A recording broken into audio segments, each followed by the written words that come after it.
नमस्कार, मैं डॉक्टर संतोष राज पुरोहित। आज हम मैक्रो इकोनॉमिक्स के बेसिक्स शुरू कर रहे हैं।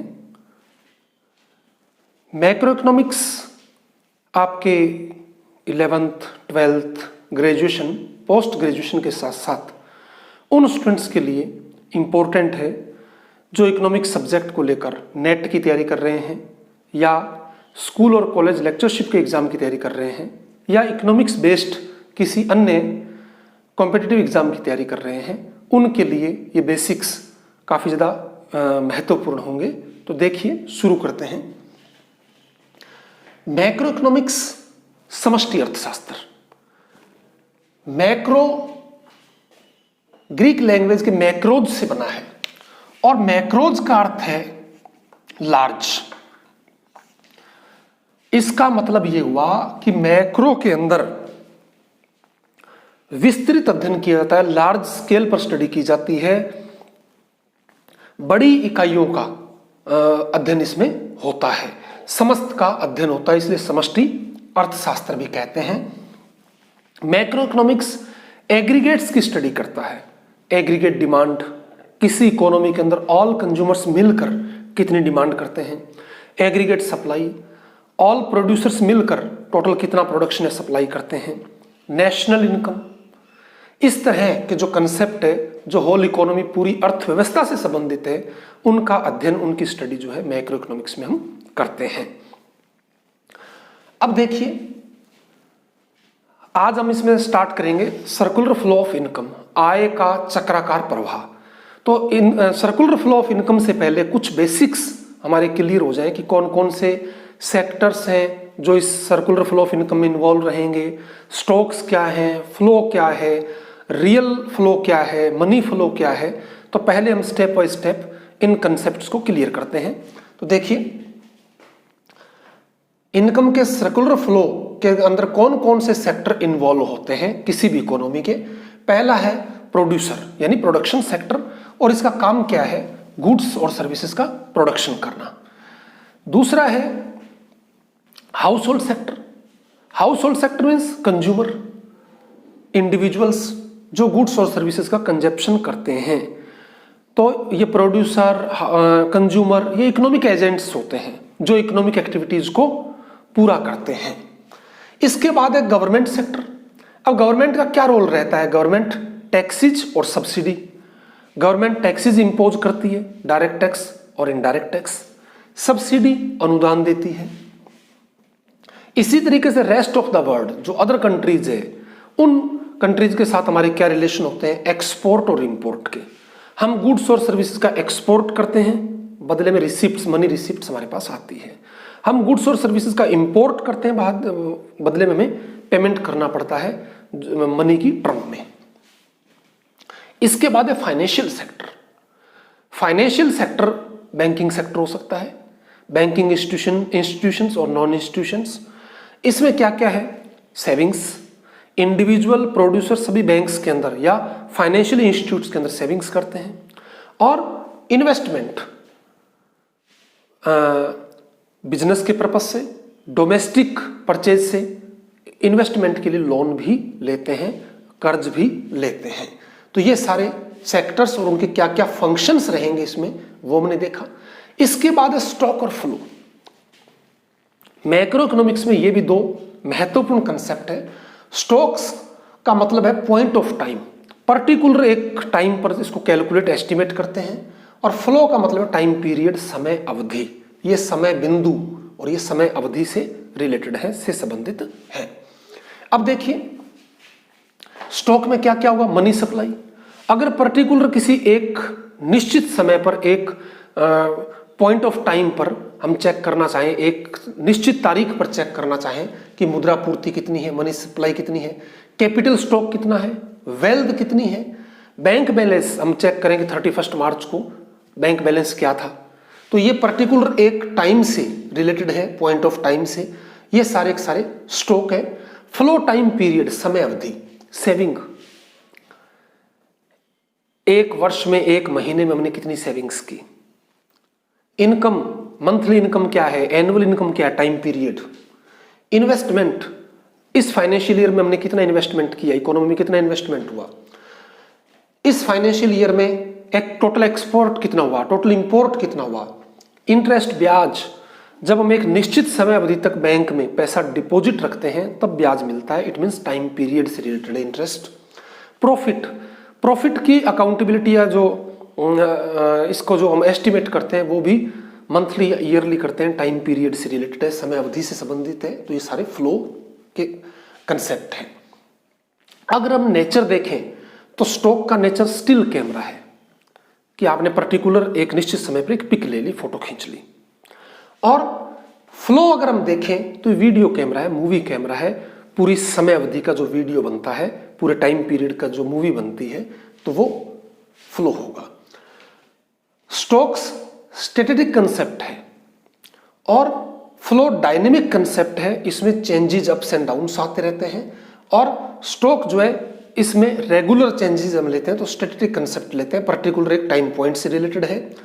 स्टॉक में टाइम डायमेंशन नहीं होता है और फ्लो जो है उसमें टाइम डायमेंशन होता है। तो इस तरीके से हमने स्टॉक और फ्लो के कंसेप्ट देखे, कौन कौन से सेक्टर है ये देखे।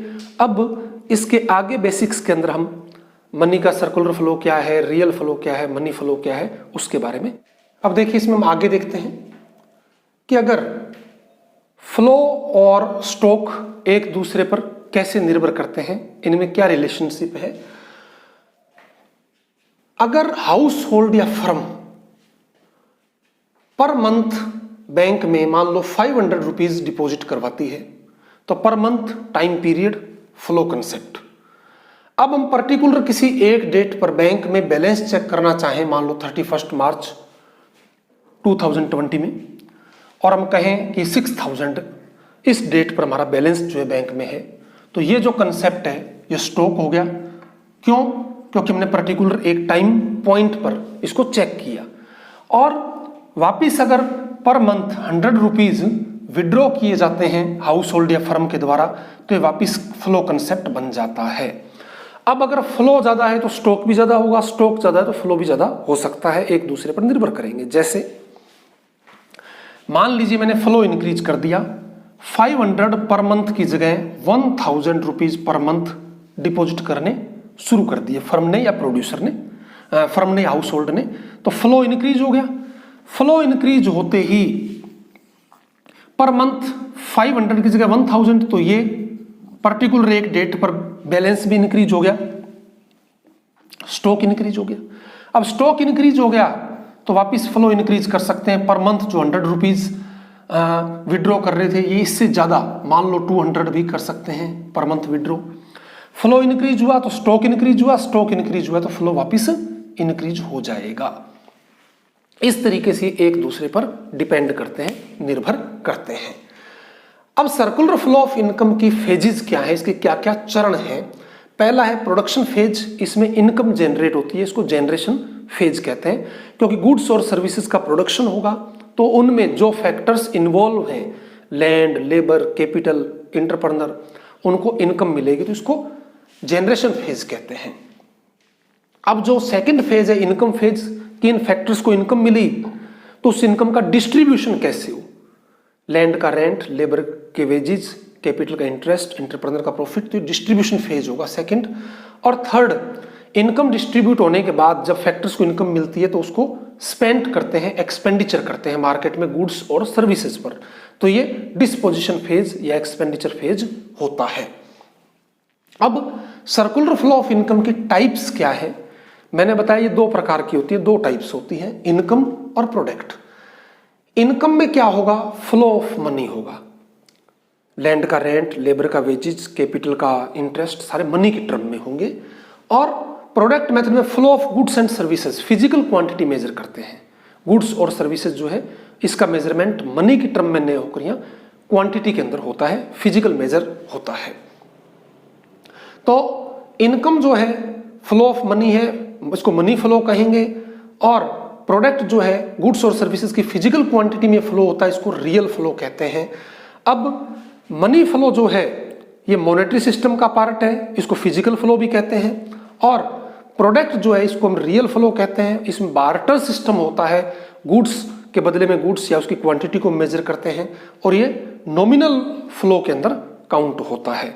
और जनरली रियल फ्लो और मनी फ्लो एक दूसरे के अपोजिट होते हैं। जब हम सर्कुलर फ्लो ऑफ इनकम देखेंगे तो ये दोनों एक दूसरे के अपोजिट जो है काम करते हैं। जैसे इसको मैं आगे 2 सेक्टर फिर 3 सेक्टर मॉडल्स के अंदर हम सर्कुलर मॉडल के अंदर इसको इंप्लीमेंट करके देखते हैं। तो पहले देखिए 2 सेक्टर मॉडल लिया, इनकम के सर्कुलर फ्लो का 2 sector model.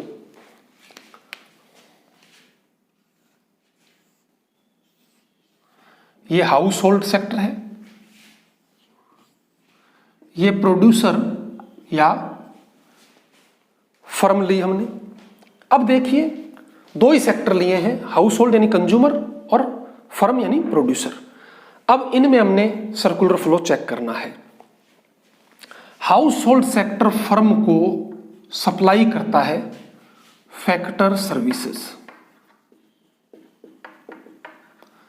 Land, labour, capital, ये सारे। तो ये कौन सा फ्लो हो गया? रियल फ्लो, फिजिकल क्वांटिटी में ट्रांसफर हो रहा है।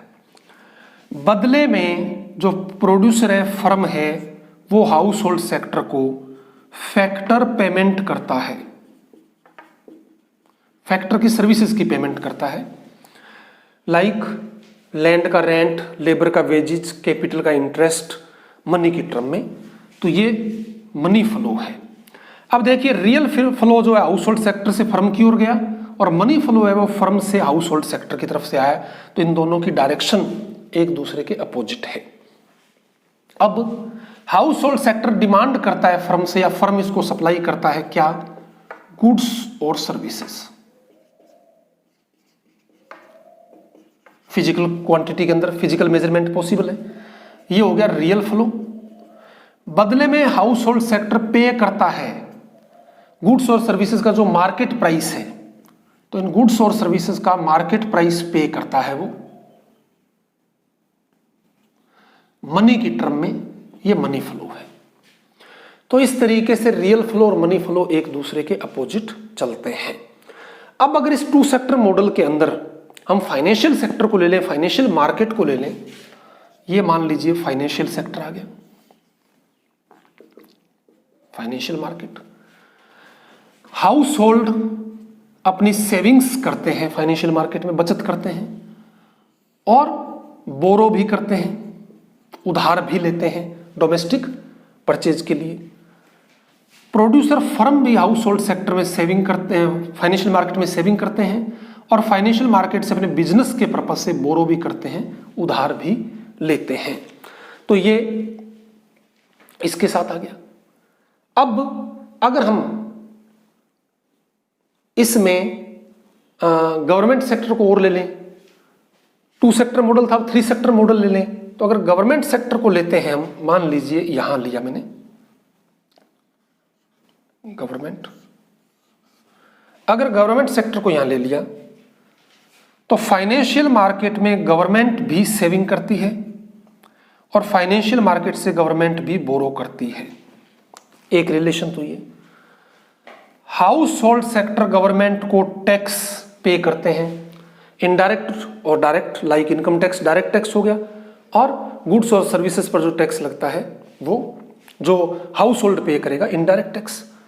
और गवर्नमेंट जो है हाउस होल्ड सेक्टर को ट्रांसफर पेमेंट करता है, like old age pension, scholarship, इस तरह से। इसी तरीके से जो फर्म है वो गवर्नमेंट को टैक्स पे करती है, जीएसटी वगैरह, और गवर्नमेंट जो है वो फर्म्स को सब्सिडी भी देता है, ये भी ट्रांसफर पेमेंट ही है।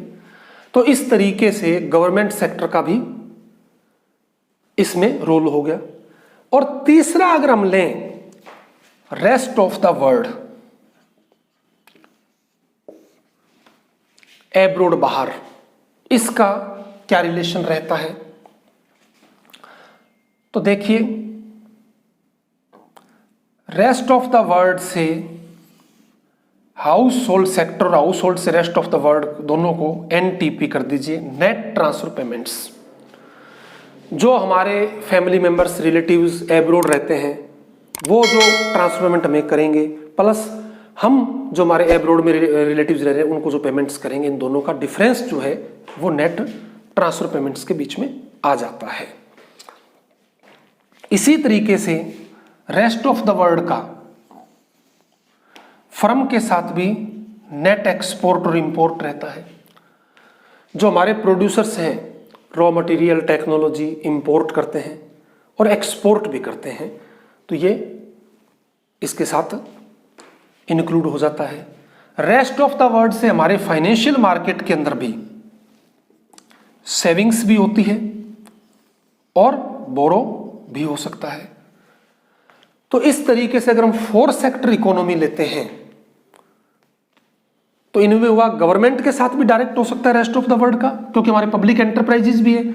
तो गवर्नमेंट के साथ भी इन दोनों को अगर मैं यहां दिखाऊं, इन दोनों के बीच में रिलेशन, तो रेस्ट ऑफ द वर्ल्ड का गवर्नमेंट के साथ भी नेट एक्सपोर्ट और इंपोर्ट हो सकता है और नेट ट्रांसफर पेमेंट भी हो सकती है गवर्नमेंट के साथ। एक कंट्री दूसरी कंट्री को ट्रांसफर पेमेंट इकोनॉमिक हेल्प भी करती है। अभी कोविड-19 में या इससे पहले फ्लड या अर्थक्वेक आ गया तो करते हैं, और हमारी कंट्री भी करती है एब्रोड उन कंट्रीज को ट्रांसफर पेमेंट्स। तो इन दोनों का डिफरेंस है वो नेट ट्रांसफर पेमेंट्स है, वो भी इसमें इंक्लूड हो जाता है। तो इस तरीके से इनकम का जो सर्कुलर फ्लो है, ये हमने 2 सेक्टर मॉडल, फिर 2 sector model with financial market, और फिर 3 सेक्टर मॉडल जिसमें गवर्नमेंट को लिया, और फिर 4 सेक्टर मॉडल जिसके अंदर की हमने रेस्ट ऑफ द वर्ल्ड को भी लिया, उसको इंक्लूड करते हुए इसको समझा। अब इनकम के सर्कुलर फ्लो को इंक्रीज और डिक्रीज करने वाले जो फैक्टर्स होते हैं वो कौन कौन से हैं।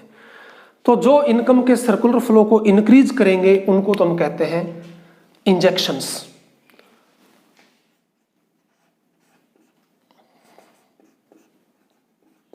इंजेक्शंस ये इनकम के सर्कुलर फ्लो को इंक्रीज करेंगे। और दूसरा है लीकेजेज। अभी लीकेजेज क्या है, इनकम के सर्कुलर फ्लो को डिक्रीज करेंगे। तो अब इंजेक्शंस कौन कौन से हैं और लीकेजेज कौन कौन से हैं ये देखिए। इंजेक्शन इन्वेस्टमेंट, गवर्नमेंट एक्सपेंडिचर और एक्सपोर्ट। अगर इन्वेस्टमेंट इंक्रीज होता है इकोनॉमी के अंदर तो इनकम का सर्कुलर फ्लो जो है वो इंक्रीज हो जाएगा। अगर गवर्नमेंट एक्सपेंडिचर इंक्रीज होता है तो भी मनी फ्लो इंक्रीज होगा, लोगों को इंप्लॉयमेंट मिलेगा, इनकम फ्लो जो है वो इंक्रीज हो जाएगा। अगर एक्सपोर्ट इंक्रीज होते हैं तो बाहर से मनी रिसिप्ट हमारी कंट्री में आएगी, इनकम फ्लो इंक्रीज हो जाएगा। अब लीकेजेस कौन कौन से हैं? सेविंग, टैक्सेस और इंपोर्ट। अगर सेविंग ज्यादा होगी तो एक्सपेंडिचर कम होगा, इनकम का सर्कुलर फ्लो है डिक्रीज होगा। अगर गवर्नमेंट टैक्स इंक्रीज करती है तो लोगों की पर्सनल डिस्पोजेबल इनकम कम हो जाएगी, उनकी इनकम का मेजर पार्ट है वो टैक्स में चला गया, इनकम का सर्कुलर फ्लो डिक्रीज हो जाएगा। अगर इंपोर्ट इंक्रीज होते हैं तो हमें उनकी पेमेंट्स करनी पड़ेगी, हमारी कंट्री से जो मनी है उसका एक मेजर पार्ट पेमेंट में चला गया और इनकम का सर्कुलर फ्लो है वो डिक्रीज हो जाएगा। तो इस तरीके से इन्वेस्टमेंट, गवर्नमेंट एक्सपेंडिचर और एक्सपोर्ट इंजेक्शंस होते हैं जो इनकम के सर्कुलर फ्लो को इंक्रीज करेंगे, और सेविंग्स, टैक्सेस और इंपोर्ट लीकेजेज होते हैं जो इनकम के सर्कुलर फ्लो को डिक्रीज करेंगे। तो ये आज का हमारा chapter circular flow of income, इसके बेसिक्स यहाँ कंप्लीट हुए हैं।